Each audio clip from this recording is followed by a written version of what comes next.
Bonjour à tous, c'est Manu Esso. On se retrouve aujourd'hui pour un petit tuto sur la création d'une clé USB multi-boot en y ajoutant un ISO Windows 10 et un ISO Ubuntu. Tout cela à l'aide de l'utilitaire Ventoy. Mais Ventoy, c'est quoi? Ventoy, c'est un outil open source gratuit qui permet de créer des clés USB multi-boot. Sa particularité principale est qu'il vous permet de simplement copier-coller des fichiers ISO d'installation d'OS ou d'autres utilitaires directement sur la clé USB sans avoir besoin de les graver ou de les convertir. Les prérequis pour la création de la clé USB multi-boot sont une clé USB formatée avec 16 Go minimum, 2 ISO voire plus. Moi personnellement j'en prends que 2 pour la démonstration. Donc il y aura un Windows 10 et un Ubuntu desktop en 24.04. Et en dernière position, on aura l'utilitaire Ventoy, bien sûr, à télécharger sur son site officiel pour ne pas avoir de surprise. Donc on va commencer par télécharger Ventoy sur le site officiel. On clique sur Download. On va prendre la version pour Windows.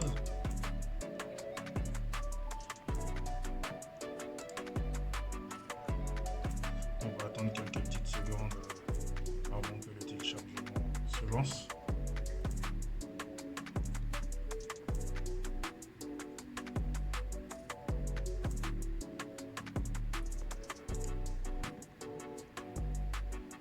Une fois le téléchargement fini, on se retrouve avec un petit dossier qui est compressé. On va le décompresser.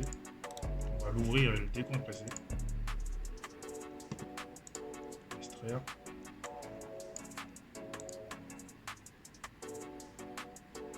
Une fois le fichier décompressé, on se retrouve avec un dossier décompressé. Donc du coup, on va lancer Ventoy. On va l'exécuter en tant qu'administrateur.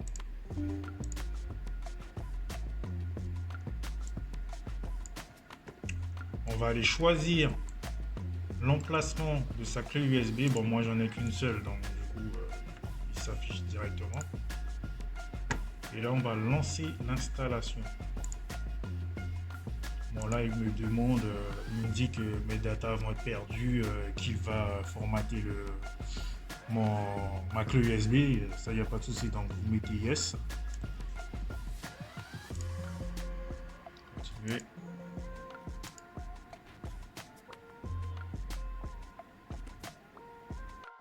Comme vous pouvez le voir, notre clé Ventoy a été créée avec succès. Maintenant, nous allons aller récupérer les ISO Windows et Ubuntu. Du coup, j'ai pas mal d'ISO, donc du coup, juste pour le fun, je vais ajouter tous les ISO. Et on se retrouve à la fin de la copie de tous les ISO.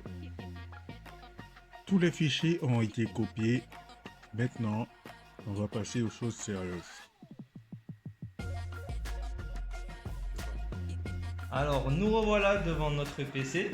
Donc on va insérer notre clé USB pour booter dessus. Donc voilà.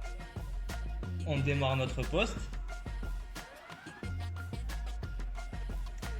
Une fois le poste démarré, on va tapoter sur la touche F12 pour pouvoir booter sur le BIOS.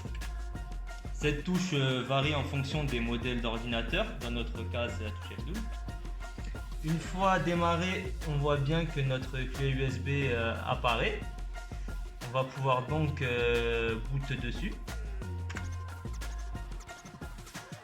Donc voilà, on obtient donc l'interface Ventoy avec tous nos ISO d'installation de système d'exploitation ainsi que les utilitaires. Donc nous, on va booter sur l'ISO d'Ubuntu en mode normal. Et voilà le travail. On se retrouve donc sur l'interface d'installation d'Ubuntu qu'on verra dans une prochaine vidéo pour la configuration et son installation. Ce sera tout pour aujourd'hui. On se retrouve dans une prochaine vidéo.